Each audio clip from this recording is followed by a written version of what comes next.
Sound লাভাররা কেমন আছেন? ভালো তো? মাইক বাজাতে পারছেন মন খুলে? আর যারা বিজনেস করেন তারা কেমন আছেন?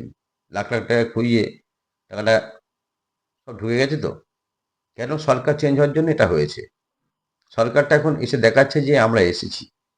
এখনো পর্যন্ত সরকারটা এসে যা কিছু করেছে ভালোর জন্যই করেছে। আবার বাসও গেছে সবাই। কিছু কিছু জায়গায় কম্পিটিশন হচ্ছে, বেশিরভাগ যাচ্ছে জায়গায় হচ্ছে না। পারমিশন দিচ্ছি না। এখন পুলিশ আরও কাঠখড় হয়ে গেছে। এইগুলো হয়েছে একমাত্র আমাদের জন্য। যে পার্টি ভাড়া করে তাদের জন্য আর কিছু কিছু মাইক মালিকের জন্য। যে পার্টি ভাড়া করে তারা সরকার সাউন্ডটা নিয়ে খুব কম কথা বলে। বলে কোথায় কম্পিটিশনমূলক মাইক সেটআপের কথা বলছি। সেখানে এই মদ খেয়ে নাচানাচি মারামারি এইগুলো হলে সরকার বা পুলিশ প্রশাসন রেগে যায় বেশি। তো আমরা সেটাই করি। আনার সময় বলি হ্যাঁ আমরা গন্ডগোল করবো না, তারপর কিন্তু মদ পেটে পড়লে করি সেগুলো। এটা আমাদের একটা দোষ। এই নিয়ে একটা গন্ডগোল হতে হতে দীর্ঘ দিন ধরে একটা পুলিশের মনে ক্ষোভ এসছে, এই কম্পিটিশন করতে দেবে না। এই একটা আমরা দোষ করে ফেলেছি আমরা। আর একটা হচ্ছে আমাদের ইউনিয়নের মধ্যেই বা আমাদের সাউন্ড এর মধ্যেই মিল নেই। তো একটা সেটআপ আছে, তারা সাউন্ডের কথাই শোনে না। আর তাদের বিরুদ্ধে কেউ কথা বলবে সেটা বলার কারোর ক্ষমতা নেই। আজকে এই জন্য আজকে বিজনেসটা এরকম হয়ে গেছে। তো যাই হোক, চারিদিকে এখন আমি যে পিডিএফ গুলো দিয়েছিলাম সেগুলো ফিল আপ করে অনেকেই ফিল আপ করতে পারছে, অনেকে পারমিশন দিচ্ছে, বেশিরভাগই পারমিশন দিচ্ছে না। তো ব্যবসাটা কি এইভাবেই চলবে? ব্যবসা কি ঠিক হবে না? ঠিক হবে, অনেক লেট হবে। কারণ এখানে খুঁচা মারামারি চলছে। এখানে খুঁচা মারামারি চলছে। একটা গ্রুপ একটা গ্রুপ কম্পিটিশনের যাতে হোক সরকারের কাছে সেটা আবেদন করছে। আর একটা গ্রুপ সরকারের কাছে আবেদন করছে যেন কম্পিটিশন না হোক। সেই গ্রুপটা কারা? সেই গ্রুপটা হচ্ছে এই পুজো প্যান্ডেল ট্যান্ডেল বা সাউন্ডে যারা কাজ করে এদের উপর হচ্ছে হয় না। এই ধরনের লোকগুলো কিছু খোঁচা মারছে। মানে বললাম না আমাদের ইউনিয়নের মধ্যেই মিল নেই। আর মিল নেই বলে আজকে এই অবস্থা হয়ে যাচ্ছে। তারা দেখছে যে আমাদের প্যান্ডেল পুলিশ ধরে না, সাউন্ডের কাজ ফাংশন যাত্রা এখানে পুলিশ ধরে না। কিন্তু এদেরও কি বন্ধ করতে হবে কিন্তু। টোটাল বন্ধ মানে টোটাল বন্ধ। তারপরেও এই নিজেদের মধ্যে এই যে গন্ডগোলটা কেন হবে? আজকে কম্পিটিশন মূলক যারা সেট আপ করেছে, লাখ লাখ টাকা খরচ করে যারা সেট আপ করে তারা কোথায় যাবে?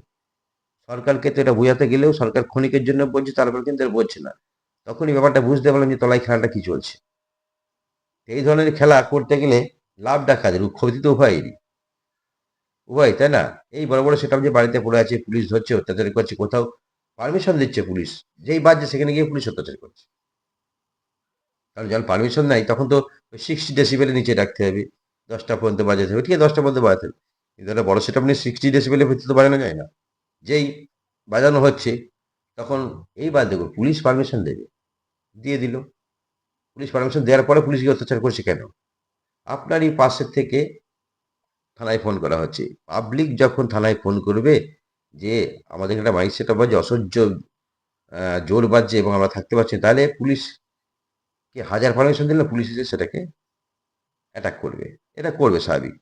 এখন তো জানেন যে প্রতিবাদ করার লোক প্রচুর হয়ে গেছে। ঘরে ঘরে প্রতিবাদী হয়ে গেছে। আর ওই জন্য আমার দেশটা মারা যাচ্ছে এইভাবে।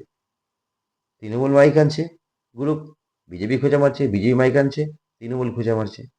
আর পুলিশ তো এইসব ব্যাপারে, এই শব্দ দূষণের ব্যাপারে বা সাউন্ড ব্যাপারে পুলিশ কিন্তু কোনো রাজনৈতিক নেতার কথা শুনবে না। যখন অবজেকশন করবে তখনই কিন্তু তাকে আসতে হবে।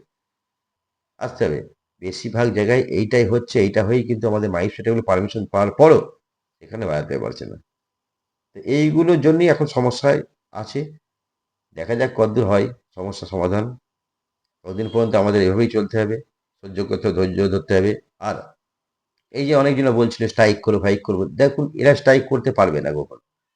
স্ট্রাইক করলেও কিন্তু সরকার শুনবে না। সরকারের সঙ্গে বসতে হবে। চেষ্টা করছে, আমিও চেষ্টা করছি। কিন্তু ভিতরে ভিতরে যদি ঘরের শত্রু বিভীষণ হয়ে যায় তাহলে কিন্তু তো সমস্যা হয়ে যাবে, তাই না? ঘরের শত্রু যদি বিভীষণ হয়ে যায় তাহলে কিন্তু আমরা তো এগোতে পারবো না।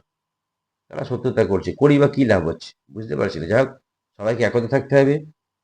কিছু মাইকওয়ালা যারা কথা শোনে না তাদেরকেও বলছি যে আপনারা একতা হন, নাহলে কিন্তু আপনাদের ব্যবসাটা চলবে না। আপনি তো একা ব্যবসা করতে পারবেন না।